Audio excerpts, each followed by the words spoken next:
Serre France vous présente Parole d'expert.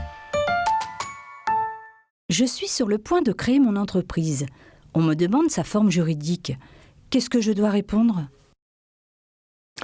Eh bien Amélie, quelles sont toutes les possibilités qui s'offrent à vous tout d'abord ? Sachez qu'il existe l'entreprise individuelle si vous créez seul. Si vous créez avec des associés, on part en général plus sous une forme sociétaire, sachant qu'il y a plusieurs déclinaisons. Très traditionnellement, nous avons la SARL, la Société à responsabilité limitée. Nous avons une forme SAS, Société anonyme simplifiée, qui se développe beaucoup ces dernières années. Et pour des projets de plus grande envergure ou avec beaucoup d'associés, c'est souvent la SA, Société anonyme, qui est privilégiée. Sachez également que vous pouvez opter pour l'EURL, qui est une forme intermédiaire entre l'entreprise individuelle et la société. Enfin, si votre projet n'est pas à but lucratif, pensez également à l'association Loi 1901. Alors, comment choisir, Amélie ? Il y a de nombreuses questions à se poser pour arriver naturellement à la forme la plus adaptée.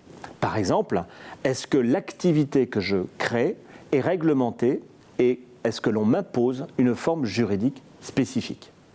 Deuxième question, est-ce que je crée seul ou est-ce que j'ai prévu de faire entrer des associés rapidement ? Si tel est le cas, la forme sociétaire est à privilégier. Autre question, votre patrimoine privé, voulez-vous le protéger pour pouvoir créer en toute sérénité ? Là, la forme sociétaire est également plus adaptée. Deux autres questions qu'il faut que vous posiez, Amélie, votre statut social et la fiscalité. Selon la forme juridique, vous pourrez être ou salarié ou travailleur indépendant. Selon la protection sociale que vous souhaitez, il vous faudra faire ce choix-là et donc définira votre forme juridique. Pour la fiscalité, une entreprise individuelle est forcément un impôt sur le revenu, alors qu'une société est un impôt sur le revenu ou impôt sur les sociétés. Votre prévisionnel de bénéfices doit vous permettre de vous aiguiller sur un choix afin d'optimiser votre fiscalité. Bien évidemment, chaque structure a des avantages et des inconvénients. L'entreprise individuelle a l'avantage de la simplicité et des faibles coûts de mise en œuvre.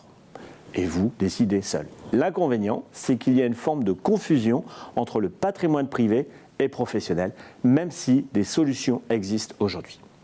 La forme sociétaire présente de nombreux avantages, comme la protection du patrimoine ou encore l'optimisation de sa fiscalité, mais elle a l'inconvénient d'être un peu plus complexe à mettre en œuvre, à gérer et à des coûts administratifs un peu supérieurs. Voilà Amélie, j'espère vous avoir éclairé dans les choix pour pouvoir trouver la bonne forme juridique pour créer votre entreprise.